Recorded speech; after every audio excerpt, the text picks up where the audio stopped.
I really just try to do my best for every client. Sometimes you don't make anything, sometimes you make a lot. And I really just try to help people every day, whether that is in real estate or in other things. I'm very involved in the community. Welcome to the Northwest Real Estate Roundup, the podcast where real estate meets reality. I'm your host, Steve Tytler, coming to you with 4 decades of experience in the trenches of real estate and the mortgage business. Today, we're diving deep into the tools, tips, and trends that make the industry tick. Join us as we unpack the secrets to success in real estate, share expert advice, and spotlight the innovators who are shaping our industry. Let's get started. Welcome to Northwest Real Estate Roundup. Today's guest is very successful real estate broker, Kari Haas. And Kari, welcome to the show. Thank you so much. It's such an honor to be here. Great. Well, Kari, we've seen your numbers. We know you're in the top 1 or 2% of all real estate agents in this area. You are very, very successful. And so what is it about your mindset that makes you so successful in what is frankly a fairly challenging market for a lot of agents right now? Well, I really just try to do my best for every client. Sometimes you don't make anything, sometimes you make a lot. And I really just try to help people every day, whether that is in real estate or in other things. I'm very involved in the community. So I'm really just out there trying to help people every day. And as a byproduct, it comes back. It's all about intention and, helping people and being a good part of the universe. Well, as I mentioned, you are a superstar producer. So what is it about your superpower, your unique selling proposition that you tell the people when you say, this is why you should work with Kari? Well, there's a number of different reasons. I come from a marketing background, so I do a lot of marketing and negotiations, and I have a really exceptional support team, and I think that they're key to making us as a team able to help people in a more globally way. So we have concierge level service where we help people from beginning to end, whether that be packing and getting ready to move, or all the way through the end and what's happening afterwards. So we're there the whole way. Tell us, how is your team set up? How many people do you have? What kind of duties are they assigned? Just give us an idea of how your operation operates. Well, I'm the major agent. And then I have a operations manager who helps support me and all of the things I do. I have a full-time marketing person, a transaction coordinator, a business manager, and somebody who helps, pack and get people ready, and then all the support people, of course. Great. Now, most successful brokers I talk to have some kind of a daily or weekly success plan they follow. Do you have a plan like that? I do. I try to work on my business in the morning and in my business in the afternoon. And I am a ninja, and I do a lot of, processes that are just routine every day that help me organize my day and do the best that I can for the clients. Now, do you use time blocking where you do specific tasks at specific times every day or every week? I do a little bit, but probably not as much as I should. I utilize one-timing your business. So I try to have things set in place so that we can duplicate them, as well as make them custom for each client. So each client is different. And so we try to help them, in custom ways, but have it set so that it's the same for everybody. Can you walk us through what would be a typical day in your week to that what kind of things you do? Because agents out there want to know how you are so successful. So kind of give us a little bit of peek behind the curtain. Well, okay, so really why I'm so successful is because I'm out there with people. So it's all about FaceTime people. It's about, doing the things that you like. If you like to go hiking, go hiking. Go hiking with the same group of people all the time. Go golfing with the people that you like, or get involved in things that you care about, like homeless or arts or whatever it is. Those are the things that I care about. So I'm involved in schools and camps and arts councils and um, homeless organizations and things where I can help people and make a difference. And they're not necessarily my clients, but I find that as a member of the community, just giving back, that you attract the people that um, that you need to you by that way. All right. So it sounds like you do a lot of face-to-face meeting with people, which is great. How about the telephone? A lot of agents spend a lot of time on the phone calling people. Do you do much telephone work? Well, of course, I don't.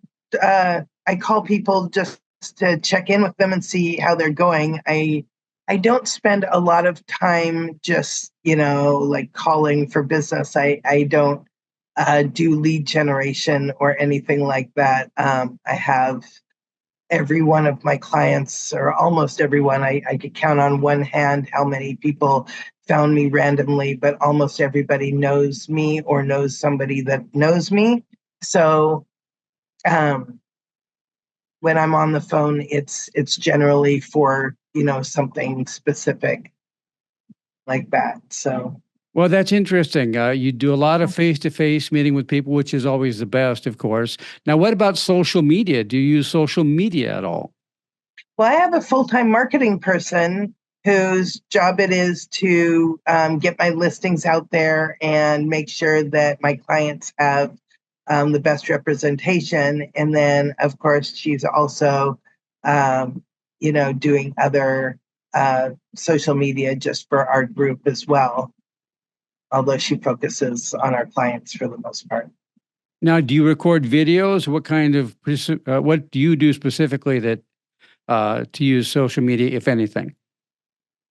I don't do enough videos. I do more videos. People, you're supposed to do videos, but I have not been doing as many videos as I should. Mostly we post about our listings and the things that we accomplish and the things that we're doing and the volunteering and community efforts that we do, which are considerable. Mhm. Well, that's great. Now, what kind of lead generation strategies do you use? You told me you don't do much lead generation, but do you do any kind of lead generation work? No, Nothing. nothing, All nothing at all. Every one of my clients is somebody who knows me or somebody who knows somebody who knows me. And by knowing me, sometimes they know me well, and sometimes they just sat next to me on an airplane or stood next to me in the grocery line or in a restaurant. But I meet people everywhere I go, and I network, and I also do a lot of community service and just in general being a good Samaritan and a good person. And so that's how I meet people. now, I know you were the And number one. also, I guess open houses and brokers opens. That's a place to meet people. Mhm. Well, that's great. I'm hearing that a lot lately, that open houses are a good source of meeting new clients. Yeah, and I like doing them myself. I don't feel like anybody else can represent my listings as well as I can. So I want to be there at my open house for my clients and do the best job that I can for them.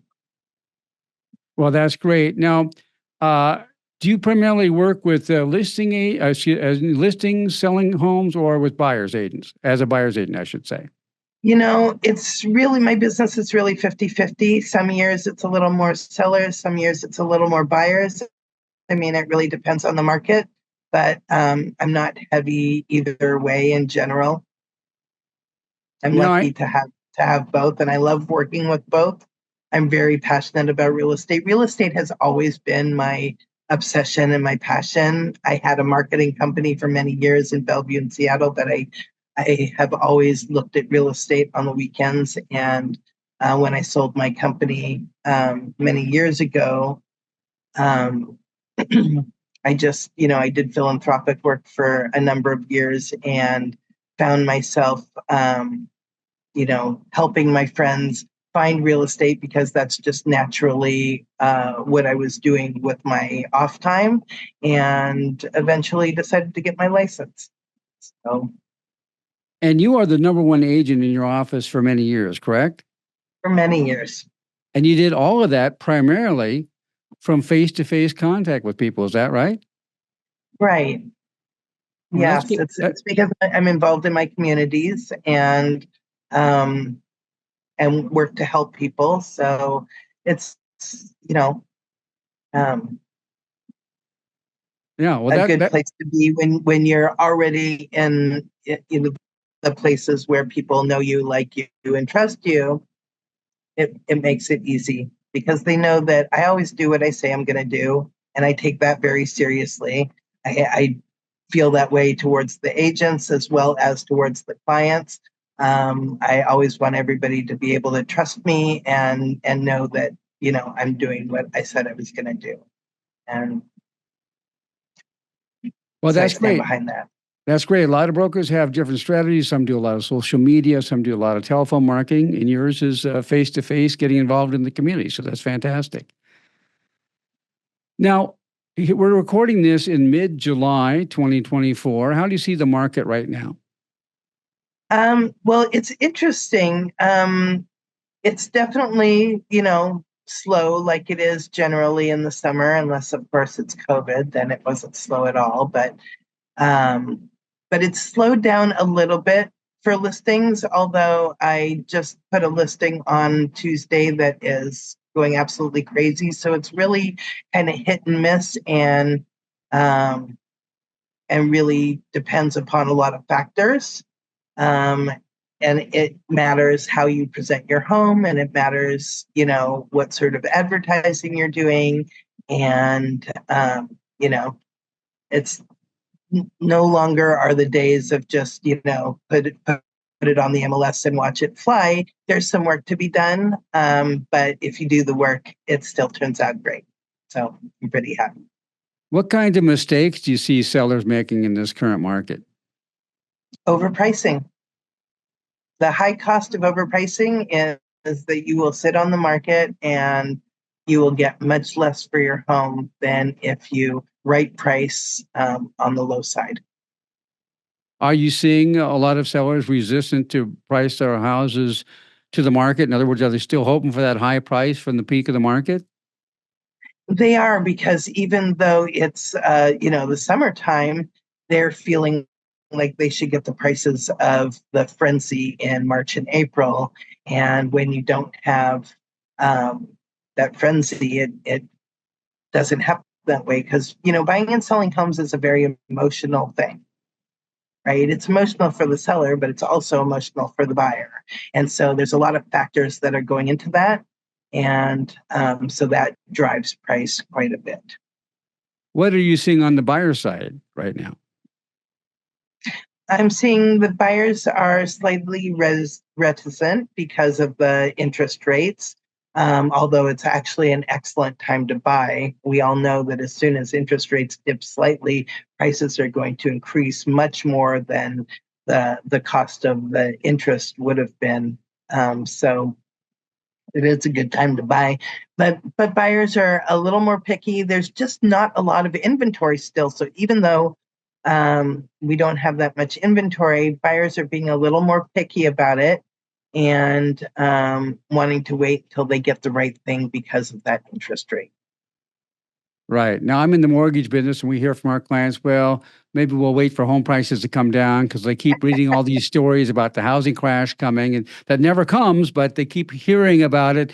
It's on podcasts, news, even now. For months and months and months, I've been hearing predictions of the coming housing crash. It's not happening. Do you run into that in your business? Yeah, I think if you look historically, time after time after time, real estate goes up. It very, very, very rarely goes down for a significant period of time. There's minor dips because of things that happen in the world and um, different things that are going on in finances as well as just in social aspect of the world, and that drives things a little bit. But for the most part, prices just will keep going up, and you know it doesn't make sense for them to go back at all. I mean, really, in almost all recessions, housing goes up, and we're actually fairly strong right now, and there's no sense that prices are going down. I'm I'm expecting them to go up, Well, I and agree with you. I'm seeing them go up. Yes, I agree with you. There are short-term dips, but as I tell my clients, don't buy a house unless you plan to live in it for 7 to 10 years. Because if you're there long-term, you're always going to ride out any dips. And as you mentioned, the long-term trend has always been up in this area over decades and decades. So it's a very safe and smart investment to make. And I think people get the wrong mindset when they see these flipper shows on TV and they think you can buy a house and sell it in 6 months and make a profit, which you can sometimes if you're professional. But, most people, you just should buy a place and live in it for a long time. Well, that can be the case, but if you do have to move, I mean, I've been very successful in gaining people hundreds of thousands of dollars, even if they've only lived in their house 1 year. So it really depends on how you do it and how you present it, but it is better if you can stay in your home longer. And if not, this area is very safe. So, when you look at those numbers and you hear those shows, they are all over this country. And the fact of the matter is, if you could take your $200,000, Steve, and plug it into Manhattan 20 years ago, or take your $200,000 and plug it into, uh, anywhere else, uh, Arizona, here, even Seattle 20 years ago, you still would have made more money in New York because New York is a top market, right? Seattle is also one of those top markets. So Seattle, LA, New York, San Francisco, those markets are always going to be strong because that's where people need to live and work. So if you're in the Midwest, I'm sorry, you might see more of a dip in your home prices than if you're here in Seattle, where we have, a lot of high-tech jobs, a lot of bio jobs, a lot of medical, the air planes and aerospace industry is super growing. And we have great weather, we have great things to attract good workers from all over the world.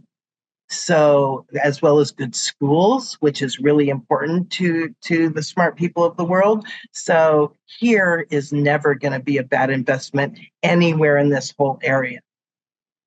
No, I agree. We have a very strong future here in the Puget Sound region. So, Kari, what have I not asked you about so far that you would like to talk about?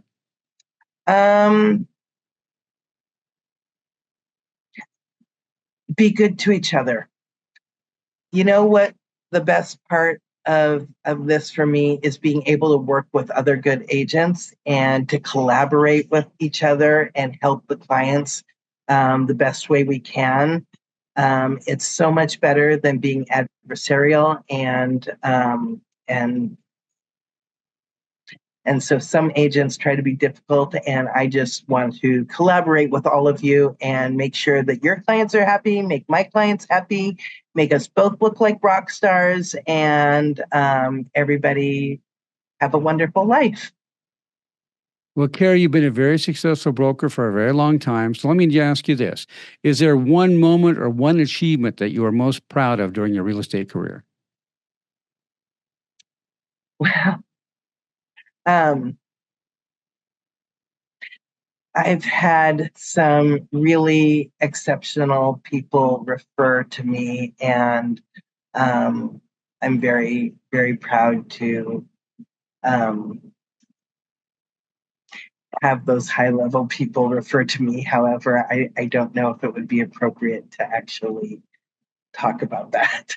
Well, you don't have to name names, but you're talking about well-known people, I assume. Is that right?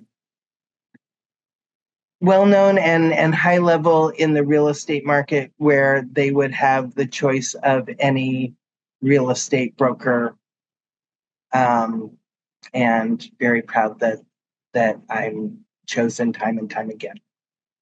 Well, So and that's I try to help my clients, and that's really what I'm most proud of, is when families and other agents say, "Oh my gosh, thank you so much. You've changed our lives. You've changed our children's lives. And how can we thank you?" That is my what I love best, and I would love to help. Anybody who needs help is welcome to call me, and I'm happy to talk with you. well, as you just said, a lot of people would love to work with you. So tell us right now, how can we get a hold of you? Well, my telephone number is 206-719-2224, or my email is Kari, Kari, at windermere.com. And I would love a phone call or a text. And thank you so much for having me today. Well, thank you. I really appreciate it. I'm Steve Tytler. I'm the owner of Best Mortgage. If you have any friends, family, neighbors, or coworkers that are thinking about buying a house or even refinancing, give us a call. We'll give them honest advice you can trust. This has been the Northwest Real Estate Roundup. Tell your friends, tell other real estate agents, subscribe, and we'll see you next week. Thanks a lot, Kari. Thanks so much. I'm Kari Haas with Windermere. Let's sell your house and find your home. That's right. Thank you for joining us on today's journey through the dynamic world of real estate and mortgages. I'm your host, Steve Tytler, and this has been the Northwest Real Estate Roundup. Don't forget to subscribe for more expert advice, tips, and stories that empower you as a real estate professional. If you have questions or topics you want covered, drop us a line at our website. Until we meet again, here's to your success.